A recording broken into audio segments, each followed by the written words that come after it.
بسم اللہ الرحمن الرحیم۔ السلام علیکم۔ یہ کتاب آپ کے لیے کاشانہ بصیرت کے یوٹیوب چینل کی جانب سے ریکارڈ کی جا رہی ہے۔ کتاب کا نام ہے سامراج شکن، مترجم سید محمد علی ترمیزی صاحب، تصحیح و تدوین سید نثار علی ترمیزی، کمپوزنگ المعاد، ناشر کتاب کے البیان، لاہور، پاکستان۔ انتصاب: خمینی بت شکن کے معنوی فرزندوں کے نام عصر حاضر میں جن کا پرعزم چہرہ احمدی نژاد کی صورت میں دمکتا ہے۔ اب ہم کتاب کا پارٹ نمبر 1 پڑھیں گے۔ کتاب کے کل صفحات کی تعداد ہے 297۔ مطالب کی فہرست: عرض ناشر صفحہ نمبر 4، مقدمہ صفحہ نمبر 5، پیش گفتار ایک انجام کی ابتدا صفحہ نمبر 10، اردو جاننے والوں کے لیے صدر احمدی نژاد کا خصوصی پیغام صفحہ نمبر 18، صدر احمدی نژاد کا امریکی صدر کو خط صفحہ نمبر 20، سامراج شکن کولمبیا میں صفحہ نمبر 33، عقل کی داوری اور سیاست میں تردد صفحہ نمبر 46، بادشاہتوں کا خاتمہ اور مسلح کل کا طلوع صفحہ نمبر 57، اقوام عالم کے حقوق کی ادائیگی میں سلامتی کونسل کی نااہلی صفحہ نمبر 65، اجارہ داری کی سیاست اور تنقید کا ترازو صفحہ نمبر 83، تبلیغات اور حقیقت صفحہ نمبر 105، اسلام کا عروج اور ماڈرن آئیڈیالوجی کا زوال صفحہ نمبر 119، انبیاء علیہم السلام کی آمد کا فلسفہ اور ان کی ذمہ داری، توحید کو یاد دلانا اور عدل و انصاف کا قیام تھا صفحہ نمبر 136، عیسیٰ مسیح موعود امم کے ساتھ آئے گا، عیسیٰ مسیح موعود امم کے ساتھ آئے گا صفحہ نمبر 140، مغالطہ اور حقیقت صفحہ نمبر 149، اخلاق اور سیاست صفحہ نمبر 176، دنیا تبدیل ہو رہی ہے صفحہ نمبر 184، ڈاکٹر احمدی نژاد کے دورہ امریکہ کی تصویری جھلکیاں صفحہ نمبر 195، پیش گفتار صفحہ نمبر 206، امریکی شہریوں کے خطوط ایرانی صدر کے نام صفحہ نمبر 219، دوسرا حصہ کولمبیا یونیورسٹی کے واقعے کے بعد چند امریکی شہریوں کے لاس اینجلس اخبار کو لکھے ہوئے خط صفحہ نمبر 284، تیسرا حصہ ایرانی صدر کے ساتھ بولنگیر کے توہین آمیز رویے پر اعتراض آمیز بیانیہ صفحہ نمبر 288۔ عرض ناشر: اللہ تعالیٰ کے فضل و کرم سے یہ موقع فراہم ہو سکا کہ اسلامی جمہوریہ ایران کے انقلابی صدر احمدی نژاد کے استعمار شکن افکار کی ترویج کا باعث بن سکے۔ موصوف کے افکار میڈیا کے ذرائع سے اردو زبان سے آشنا احباب تک پہنچتے رہتے ہیں، مگر ان انقلابی افکار کو کتابی صورت میں شائع کرنے کا اعزاز ادارہ البیان کو حاصل ہوا ہے، جو ہمارے لیے باعث افتخار ہے۔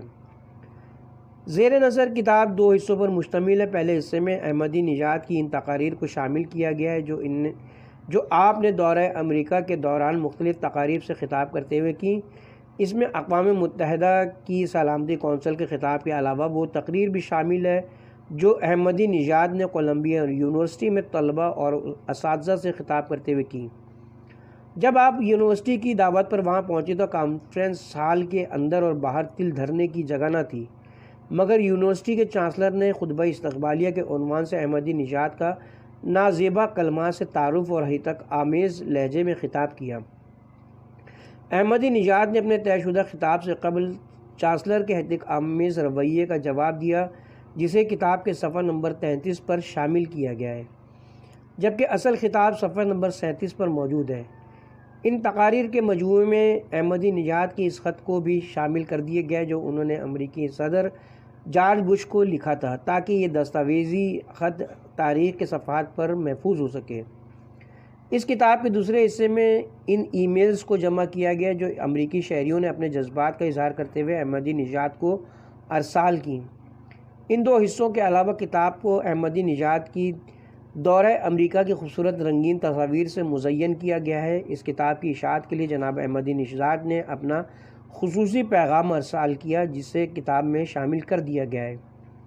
ایک بات کا تذکرہ کرنا ضروری ہے کہ یہ کتاب ایک شخصیت کی تقاریر کا مجموعہ ہے، اس لیے تکراری مواد مطالعے کے لیے ملے گا، نیز تقاریر کو اس کے خاص پس منظر میں دیکھنا چاہیے۔ ہم نے اپنی سی کوشش کی ہے کہ کتاب میں غلطی کا کوئی امکان نہ رہے، مگر انسان خطا کا پتلا ہے، اس لیے غلطی کا امکان موجود رہتا ہے۔ معزز قائرین سے گزارش ہے کہ مطالعے کے بعد خامیوں کی نشاندہی ضرور کریں، کیونکہ وہی ہمارے بہترین دوست ہیں۔ دعاؤں کا طالب سید ابو الحسن ترمیزی، ادارہ البیان، لاہور۔ ان کا موبائل نمبر ہے 030084211117۔ نمبر دوبارہ دہرا دیتے ہیں، 030084211117۔ مقدمہ: کسی انقلابی قیادت کی اہلیت کا اندازہ اس بات سے بھی لگایا جا سکتا ہے کہ اس نے اپنی لیڈری میں کیا چھوڑا۔ تاریخ عالم اس بات کی گواہ ہے کہ بعض عظیم ہستیوں نے اپنے اپنے دور میں ظلم و ستم کے ساتھ پنجہ آزمائی کر کے اسے الٹ پلٹ کر دیا، لیکن اس کے بعد آنے والی قیادت اپنی نااہلی کی وجہ سے نہ صرف اس انقلاب کو قائم نہ رکھ سکی بلکہ اپنی قوم سے بھی ہاتھ دھو بیٹھی۔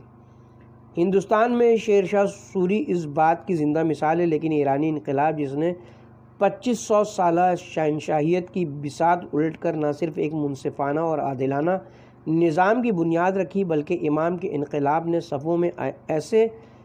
مردان خرد اور صدق و حق کے پیکر چھوڑے جنہوں نے اس کاروان کو پورے حسن و وثوق کے ساتھ رواں دواں رکھا۔ یہ ایسی قیادت کا عمل ہے کہ سوویت یونین کا شیرازہ منتشر ہونے کے بعد مغربی سامراج نے نیو ورلڈ آرڈر اور گلوبلائزیشن یعنی عالمگیریت کے نام نہاد لٹیروں کی بدولت عالم انسانیت کو نئی زنجیروں میں جکڑنے کی کوشش کی، اور کسی حد تک اسے اپنے مذموم مقاصد میں کامیابی بھی ملی۔ لیکن قرۂ ارض پر ایسے ممالک بھی تھے جن کی قیادت نے امریکی آستانے پر جھکنے کے بجائے ایک خدا کے سامنے سجدہ ریز ہونے کو ترجیح دی۔ ان لوگوں میں کیوبا کے صدر فیدرل کاسترو، وینزویلا کے صدر ہوگو شاویز اور ایرانی صدر احمدی نژاد کا شمار ہوتا ہے۔ انہوں نے پی ایچ ڈی کی اور بعد ازاں شعبہ تعلیم سے منسلک ہو گئے۔ اس دوران انہوں نے اپنے طلبہ کو خودی اور روشن خیالی کا وہی درس دیا جو انہوں نے امام کے انقلاب اور ڈاکٹر علی شریعتی سے ورثے میں پایا۔ آپ کئی سال تک شہروار کے عہدے پر فائز رہے۔ جب ایران میں قدامت پسندوں اور اصلاح پسندوں کے مابین عالمی معاملات پر اختلافات کی خلیج بڑھنے لگی تو ایسے حالات میں وہ درس و تدریس کی خانقاہوں سے نکل آئے اور میدان عمل میں کود پڑے۔ اپنے انقلابی افکار و اقدار کی ترویج کے لیے حکومت ان کے ہاتھوں میں تھما دی گئی۔ قائرین کی دلچسپی کے لیے یہ بات برمحال ہوگی کہ قوموں کی تاریخ میں ایسے لمحات آتے ہیں کہ جب ملک کو حکومت کی بقا کے لیے جذباتی اقدامات اٹھانا وقت کی اہم ترین ضرورت بن جاتی ہے۔ جب جذبے جبان ہوں تو وسائل کی کمی پر قابو پایا جا سکتا ہے، لیکن جب جذبے سرد پڑ جائیں اور قومیں عقل و خرد کے بجائے غلام بن جائیں تو بے پناہ قوت و وسائل بھی اسے طاغوت کے سنگ آستان پر جھکنے سے نہیں روک سکتے، جیسا کہ آج کل پاکستان میں ہو رہا ہے۔ سوویت یونین کے انتشار کے بعد عالمی سطح پر طاقت کا توازن ایسا بگڑا کہ اس کا شکار وہ عالم اسلام ہوا جس نے مغرب کا اعلی کار بن کر روس کے ٹکڑے کرنے کا کارنامہ سر انجام دیا۔ ایسے حالات اس قدر غیر یقینی ہوئے کہ عالم اسلام کا کوئی پرسان حال نہ رہا۔ سامراجی درندے کا دل جس شکار پر آیا اسے ہڑپ کر لیا، نہ کوئی ہاتھ روکنے والا نہ ٹوکنے والا۔ رہی سہی کسر برطانوی چراغ راہ نے پوری کر دی، جس کو افریقہ اور ایشیا کو غلام بنانے کا خاطر خواہ تجربہ تھا۔ ایران اپنے نظریے و قیادت کے خوبصورت امتزاج سے مستقل مزاج رہنے میں کامیاب رہا، نہ تو اس سے منتشر کرنے میں ڈیوائیڈ اینڈ رول کی طاغوتی پالیسی کامیاب ہوئی اور نہ گاجر ڈنڈا کیرٹ اینڈ اسٹک کی سامراجی حکمت عملی کارگر ثابت ہوئی۔ نئی قیادت نے فیصلہ کر لیا کہ اگر جیے تو عزت اور غیرت سے جئیں گے، بصورت دیگر موت کو بخوشی گلے لگا لیں گے۔ ایران کو ڈرانے دھمکانے اور نیو ورلڈ آرڈر کے نام نہاد نصب العین پر آمادہ کرنے کے لیے کیا گیا حربے نہ آزمائے گئے نیو ورلڈ آرڈر کے نام نہاد نصب العین پر آمادہ کرنے کے لیے کیا کیا حربے نہ آزمائے گئے۔ اقوام متحدہ جو آغاز سفر سے ہی بڑی طاقتوں کا مہرہ بنا رہا ہے نے بھی سامراجی قوت کو بہترین پلیٹ فارم مہیا کر دیا کہ ایران پر پابندیاں عائد کر کے اسے جھکنے پر آمادہ کیا جائے۔ اس کے ساتھ اقوام متحدہ کے ایٹمی توانائی کا عالمی ادارہ ایک مؤثر مہرے کے طور پر ہاتھ آ گیا، جس نے ایران کی تحقیقی سرگرمیوں کی راہ میں سہ سکندری حائل کرنے کی حامی بھری۔ بین الاقوامی قانون کے نام پر ایرانی ایٹمی پروگرام پر پہرے بیٹھانے کے لیے اس پروجیکٹ کو مقفل کر دیا، لیکن ایرانی قیادت نے جرأت مندانہ مظاہرے کرتے ہوئے پلانٹ کے باب پر لگے قفل توڑ دیے اور عالمی برادری کو چیلنج کرتے ہوئے اپنے سائنسدانوں کو کام جاری رکھنے کا حوصلہ فراہم کیا۔ اس دوران ایران کی روشن فکر اور معتدل مزاج سابق قیادت عالمی برادری سے تناؤ اور کشیدگی کے بجائے مفاہمت اور مصلحت کا راستہ اختیار کرنے کا مشورہ دیتی رہی، لیکن موجودہ قیادت اس حقیقت کو بھانپ چکی تھی کہ سارتر کو بقول طاقت ہی طاقت کا احترام کرتی ہے، کمزوری کا نہیں، اور قوت سے مراد ہے معاشی استحکام اور دفاعی قوت۔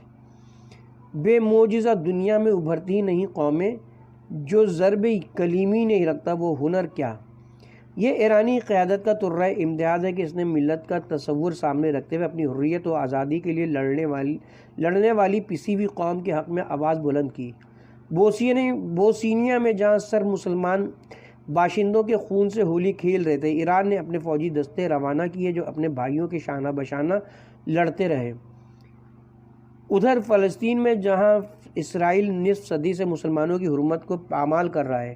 حزب اللہ کے ہاتھوں شکست فاس سے دوچار ہوا، اور یہ حقیقت اظہر من شمس ہے کہ حزب اللہ کی پشپناہی کرنے کا سہرا ایرانی قیادت کے سر ہے۔ اس طرح عراق میں سامراجی ٹولہ جو عربوں کے تیل پر للچائی نظروں سے دیکھتا رہا، بالآخر صدام حسین کی حماقتوں کی وجہ سے اس تیل پر قابض ہونے میں کامیاب ہو گیا، لیکن تمام تر ٹیکنالوجی اور فوجی برتری کے باوجود اسے ہزیمت اٹھانی پڑی۔ مزاحمت کا سلسلہ 8 سال تک کسی نہ کسی شکل میں جاری رہا۔ امریکہ نے میڈیا کے ذریعے دہشت گردی کے خلاف لڑی جانے والی جنگ میں ایران کو مورد الزام ٹھہرانے میں کوئی کسر روا نہ رکھی، لیکن ایران کا ایک ہی جواب تھا کہ دہشت گردی کا اصل ذمہ دار امریکہ ہے، نہ کہ تیسری دنیا، بلکہ امام خمینی کے بقول امریکہ شیطان بزرگ ہے پر یقین رکھا۔ صدر احمدی نژاد نے امریکی صدر بش کے نام اپنے خط میں اس حقیقت کو واضح الفاظ میں بے نقاب کر دیا۔ اس جرأت و عزیمت کا تمام تر صحرا ایرانی قیادت کے سر ہے، جنہوں نے نیشنلزم کی سرحدوں کو پھلانگ کر آفاقی اقدار کی پاسداری کی اور عالم انسانی کو بہتر جہاں بینی کے بجائے توحیدی جہاں بینی کا درس دیا۔ اقبال نے شاید ایسے کردار پر روشنی ڈالتے ہوئے کہا تھا کہ حق سے فرشتوں نے اقبال کی غمازی، گستاخ کرتا ہے فطرت کی ہنا بندی، خاکی ہے مگر اس کے انداز ہے افلاکی، رومی ہے نہ شامی کاشی نہ سمرقندی، سکھلائی فرشتوں کو آدم کی تڑپ، اس نے آدم کو سکھاتا ہے آداب خداوندی، آدم کو سکھاتا ہے آداب خداوندی۔ حرم کی پاسبانی کا اصل فریضہ تو عربوں کے ذمہ تھا، لیکن وہ تو پہلی جنگ عظیم کے بعد مغرب کی گود میں بیٹھ گئے اور ان کے سرمایے سے آج تک میقدے تعمیر ہوتے رہے۔ اقبال نے پہلی جنگ عظیم کے موقع پر عربوں کی بے بصری اور کوتا بینی کا جس طرح ماتم کیا تھا، آج بھی صورتحال اس سے کسی طرح کم نہیں، اور ترکوں سے اقبال کو جو امیدیں تھیں آج ایرانیوں کے بارے میں وہی بات کہتے جو انہوں نے ترکوں کے بارے میں کہی تھی۔ ہمارا نرم رو قاصد پیام زندگی لایا، خبر دیتی تھی جن کو بجلیاں وہ بے خبر نکلے۔ حرم رسوا ہوا پیر حرم کی کم نگاہی سے، جوان تتاری کس قدر صاحب نظر نکلے۔ جہاں میں اہل ایمان صورت خورشید جیتے ہیں، ادھر ڈوبے ادھر نکلے، ادھر ڈوبے ادھر نکلے۔ ہمارے دوست محمد علی ترمیزی ایک علم دوست شخصیت ہے۔ وہ ہمہ وقت تخلیقی صلاحیتوں میں مصروف رہتے ہیں۔ اس سے قبل وہ علم و ادب کے میدان میں کئی خدمات سر انجام دے چکے ہیں۔ ایران میں سالہ سال کے قیام کے بعد ان میں فارسی زبان و ادب کا ایک خاص ملکہ پیدا ہو گیا، اور احمدی نژاد پر لکھی گئی یہ کتاب اس سلسلے کی ایک کڑی ہے۔ میری دعا ہے کہ خدا انہیں صحت و تندرستی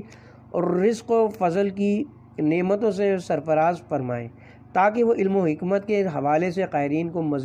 مزید سے ہمکنار کر سکیں۔ ہمارے ہاں پہلی مطالعے کا ذوق نہ ہونے کے برابر ہے۔ مادہ پرستی کے اس دور میں ترمیزی صاحب کا وجود ہمارے لیے ایک سرمایہ ہے۔ امید ہے کہ وہ روشن فکری کا یہ سفر جاری رکھیں گے اور تہذیبی ورثے میں اپنا تعمیری کردار ادا کرتے رہیں گے۔ والسلام، خاکسار خالد محمود ایڈوکیٹ۔ پیش گفتار، ایک انجام کا آغاز۔ ہم اس وقت امریکہ کی کولمبیا یونیورسٹی میں موجود ہیں، اور ایرانی رزم نامے کا آغاز ہوا چاہتا ہے، اور عظیم ملت ایران کے نمائندے جو اس پرہجوم شہر میں موجود ہیں، اور خاص طور پر کولمبیا یونیورسٹی سے ابھی اتنی آگاہی نہیں رکھتے۔ کچھ دیر کے بعد جو تاریخی واقعہ رونما ہوگا،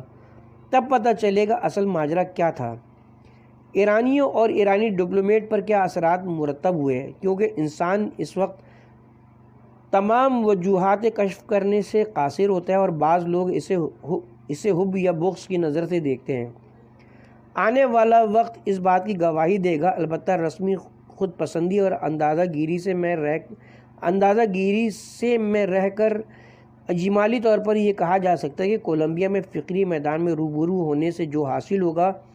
وہ بین الاقوامی سطح پر ایران اور آزادی پسند اقوام کے لیے آغاز، اور امریکہ و پوری دنیا پر قبضہ کرنے والی طاقتوں کے لیے اختتامیہ ہوگا۔ ابتدائی تحقیقات کے مطابق پوری دنیا کی فیصلہ کن توجہ گزشتہ برس 2004 میں ہونے والے دو تاریخی واقعات کی طرف موڑ دی۔ صہیونی حکومت کی اسلامی مقاومت، لبنان کے خلاف 33 روزہ جنگ، اور کولمبیا یونیورسٹی میں ایرانیوں اور امریکی حکومت کے افکار کا ٹکراؤ، ان دونوں کا تعجب انگیز واقعات میں شمار کیا جاتا ہے۔ وہ جو کہتے تھے کہ دریائے نیل سے لے کر فرات تک کا علاقہ صہیونیزم کے تصرف میں رہے گا، لیکن ان کے میر کا کاوا ٹینک ماروان الراس کی مٹی میں دھس گئے، اور شہنشاہی قدرت جو پوری دنیا پر قبضہ کرنے کا ذریعہ ہے، وہ دنیا کے عمومی افکار کو تسخیر کرنے میں شکست کھا گئی، حتیٰ نیو یارک کے شہریوں کو بھی متاثر کرنے میں ناکام رہی۔ اس کے بدلے میں دنیا و جہان کے قلب و روح کو مارون الرائس سے لے کر کولمبیا یونیورسٹی تک سب کو انقلابی اسلامی کے پیام فطرت کی طرف معطوف اور متوجہ کر دیا، دوسری تعبیر کے مطابق گفتار حق کی طرف مائل کر دیا۔ اس کے باوجود کہ مقاومت اسلامی کی 33 روزہ جنگ اور کولمبیا میں ہونے والی ثقافتی نبرد آزمائی میں سے ایک فزیکل اور دوسری میٹا فزیکل ہے، لیکن ماہیت کے اعتبار سے نتائج میں دونوں ایک دوسرے کے ساتھ مکمل مشابہت رکھتے ہیں۔ 33 روزہ جنگ کی ماہیت یہ تھی کہ یہ جنگ آزادی، شرف اور استقلال کے خلاف تھی۔ ایک طرف امریکہ، اسرائیل، فرانس وغیرہ، جبکہ حزب اللہ اور آزادی پسند اقوام جیسے لبنان، فلسطین، شام وغیرہ دوسری طرف میدان نبرد میں تھے۔ نبرد آزمائی کے کچھ عرصے بعد حزب اللہ کے خلاف اس علاقے اور دنیا کے ذرائع ابلاغ نے پروپیگنڈا شروع کر دیا، انہیں دہشت گرد قرار دیا، ملک کو خراب کرنے کا ذمہ دار ٹھہرایا، نیز لبنانی عوام کو بے گھر کرنے کا سبب انہیں قرار دیا۔ البتہ اقتصادی بدحالی کا عامل بھی انہیں کو بنا دیا۔ دوسری طرف وابستہ اور غیر ملی احزاب نے یہ کوشش کی کہ ملت لبنان کی قومی وحدت دشمن کے سامنے پارا کر دیں۔ خفیہ رابطے اس بات کی حکایت کو بیان کرتے ہیں کہ بعض تو یہ کہنے لگے کہ مقاومت ملی کو اسلحے سے پاک کر دیا جائے۔ مغربی سیاستدان بھی حزب اللہ کی مقاومت کو توڑنے کے لیے پیغام رسانی کرتے رہے۔ اس وصف کے ساتھ 33 روزہ مقاومت اسلامی لبنان جنگ کی مدیریت، مینجمنٹ اور حماسہ نیو یارک کی مدیریت و ہوشمندی تدبیر، شجاعت، پائیداری اور فیصلہ کن قدرت کے اعتبار سے ایک دوسرے کے نزدیک ہیں، اور آشکار کرنے کے اعتبار سے ایک خاندان اور گفتار کے لحاظ سے ایک شجرے سے تعلق رکھتے ہیں۔ کولمبیا کی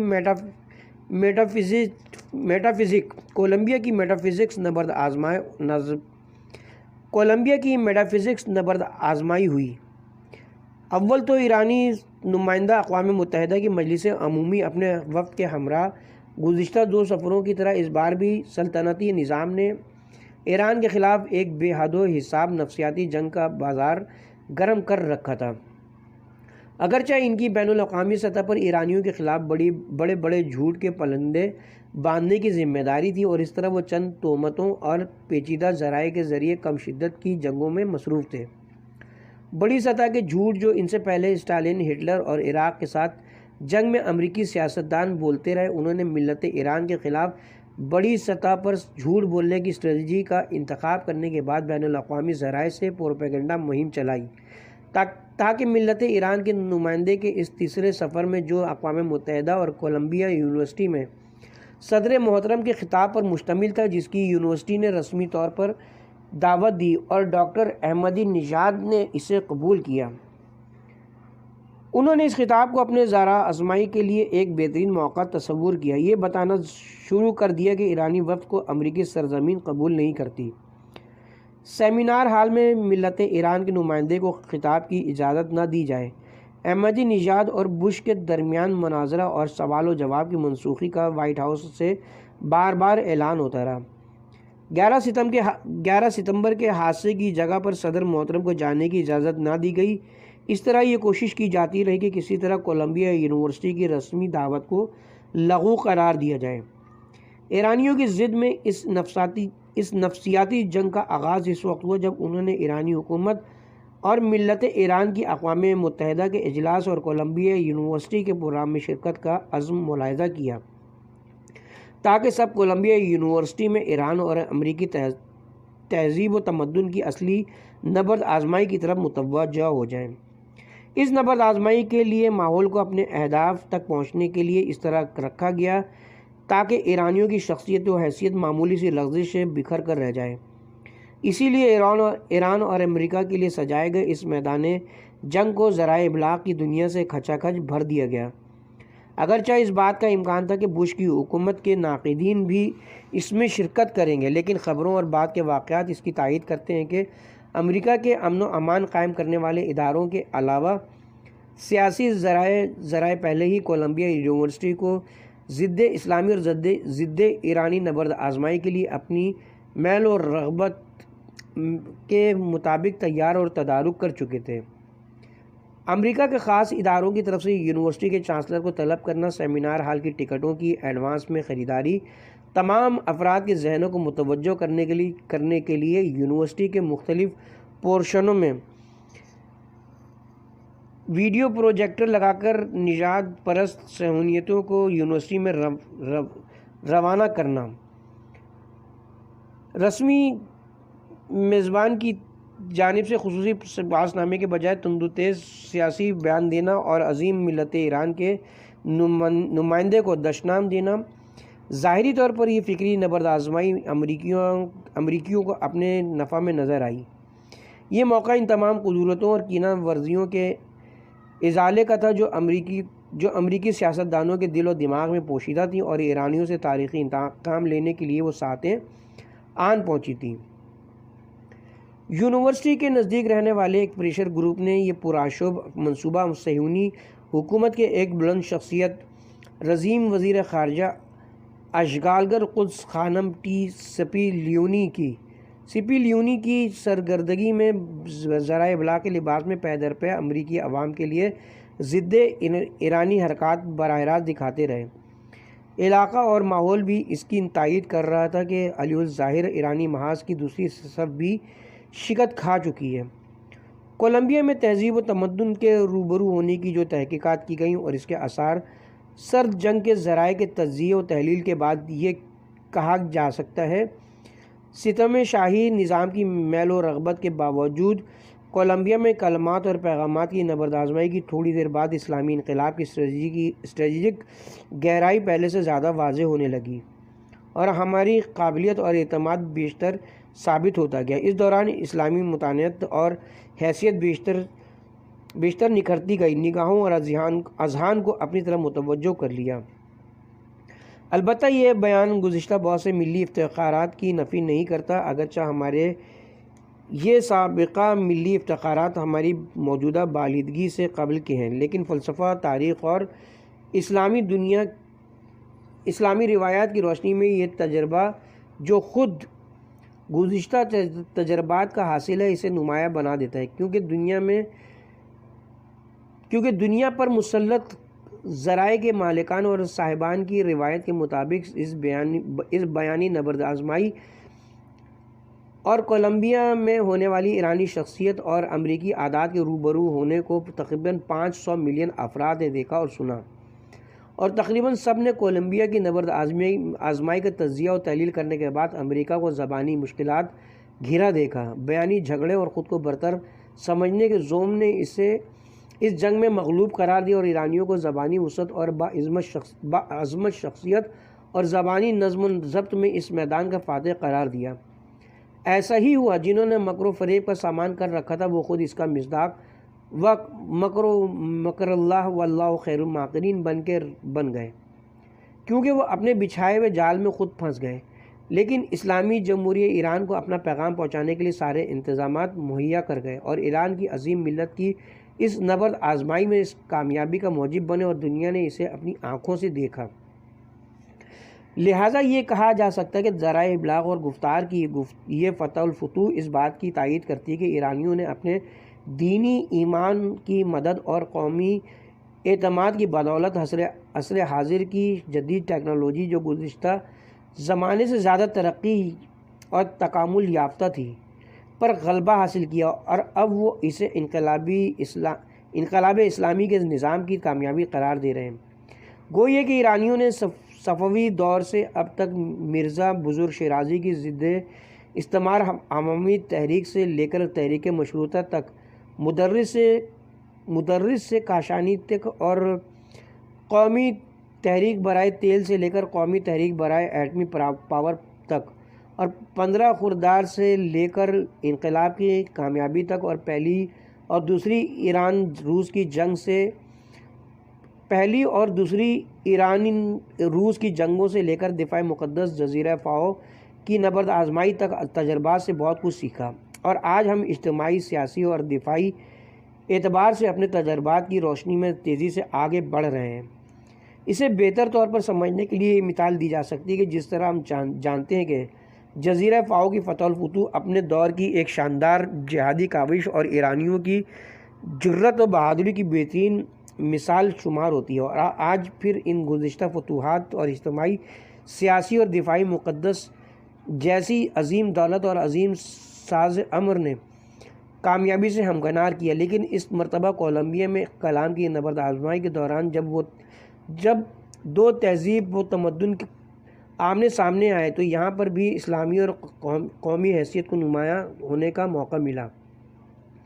جزیرہ فاو کی فتح الفتوح میں طبعی اور عسکری علوم کو غلبہ حاصل تھا، لیکن یہاں پر انسانی علوم اور ایسی پیچیدہ صورتحال کی حکمرانی تھی کہ جس کی پیشگوئی نہیں کی جا سکتی تھی۔ جزیرہ فاو کی فتح میں ایرانیوں نے عرفان و معنویت سے آراستہ ہو کر آبی و خاکی سرزمین کو مسخر کرنے کے لیے لشکر والفجر آرٹ سے مدد لی، علاوہ ازیں ایسی جانفشانی کا مظاہرہ کیا جو تاریخ میں بے نظیر ہے۔ لیکن کولمبیا میں ایرانی شخصیت نے ایک اور طرح سے تاریخ رقم کی جس کی مثال ملنا کم نظیر ہے۔ لیکن کولمبیا میں ایرانی شخصیت نے ایک اور طرح سے تاریخ رقم کی کیونکہ یہاں پر حالات فرق کرتے تھے۔ یہاں پر میزبان کے اس رویے کی ہرگز پیش بینی نہیں کی گئی تھی جس طرح منصوبہ بندی کی گئی تھی۔ علی الظاہر سب کچھ ایرانیوں کے خلاف جا رہا تھا۔ کولمبیا کی فزیکی بینائی نبرد آزمائی میں ان ذرائع کی پہلی غنڈہ گردی اور یونیورسٹی کے چانسلر کی دشنام ترازی تھی۔ یہ ان کی وہی غفلت تھی جو فزیکل جنگ میں سرزد ہوئی۔ یونیورسٹی چانسلر کا غرض آلود بیان جو اس اصل دشمن کی طرف سے آمادہ و تیار آتشی تھا جس نے ایرانیوں کی حدود کو توڑ کر رکھ دیا۔ دشمن کے لیے اس محاذ کے پاس پردہ بعض اشارے بھی خاص توجہ اور باعث غنیمت تھے۔ اس کے باوجود کہ صدر محترم کو اسلامی اور قومی حیثیت کی پشت پناہی حاصل تھی، ایرانی اور مسلمانوں کی دعائیں ان کے ساتھ تھیں، لیکن یہ کہنا ضروری ہے کہ داخلی طور پر ایسے اشارے مل رہے تھے کہ جو عرف عام میں قومی امن کے لحاظ سے جس میں انفارمیشن کے طور پر اشارے کیے گئے تھے جو دشمن کی طرف سے تھے، نیز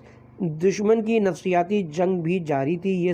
یہ سوچا گیا کہ بہتر ہے صدر محترم نیو یارک کا سفر نہ کریں، اور یہ کہا جا سکتا تھا کہ صدر محترم کا یہ سفر ایرانیوں کے لیے نقصان دہ ثابت ہوگا اور ان کے لیے فائدہ مند ثابت ہوگا۔ علاوہ ازیں اس سے قومی وحدت اور اپنے جانثاروں کو جو نیو یارک میں قوم کے اصلی نمائندے ہیں ان کا دل توڑنا ہے، اور اس کے علاوہ کچھ نہیں۔ صہیونی حکومت نے بھی کولمبیا میں ایرانیوں کے خلاف ایک محاذ سنبھال رکھا تھا، لہذا یہ کہا جا سکتا ہے یہ چیز گویا ایک حقیقی نبرد آزمائی جس کا محور گفتار کم شدت، نرم اور میٹافزک حملہ تھا، مراتب کے لحاظ سے دشوار اور شدت سے بھرپور جنگ کی طرح سخت اور فزیکل تھی جو نیو یارک میں واقع ہونے جا رہی تھی، اور وہ بھی بیرونی سرحد سے، یعنی ایسا محاذ کہ جس میں ایرانیوں کے لیے کوئی فزیکل پناہ گاہ نہیں تھی، حتیٰ ایک گولی چلے بغیر یہ حقیقی جنگ برپا ہونے جا رہی تھی جہاں کسی جنگی جہاز نے نہیں اڑنا تھا، ایسی جنگ کہ جس میں اس مرتبہ فتح و شکست خاکی محاذوں پر نہیں بلکہ گفتار کی جنگ میں متعین تھی۔ اگرچہ آج ڈیجیٹل نبرد آزمائی کا زمانہ ہے، حتیٰ کمپیوٹر اور دیگر ذرائع سے تیار شدہ مہلک اور تخریب کاری کے پیچیدہ جنگی ہتھیار بھی اچھی اور صحت مند سیاست کے لیے ضروری تصور کیے جاتے ہیں، اور موجودہ دور میں جسے جدید جنگ کا نام دیا جاتا ہے، لیکن یہ اللہ تعالیٰ کی سنت جاریہ ہے کہ زمانے کی فنی مہارتوں اور ٹیکنالوجی پر حق غالب آ کر رہے گا،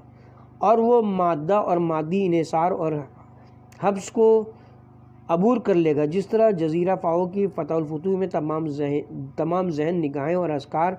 حضرت فاطمۃ الزہرا سلام اللہ علیہا کی طرف متوجہ تھے اور کلیدی فتح نصیب ہوئی۔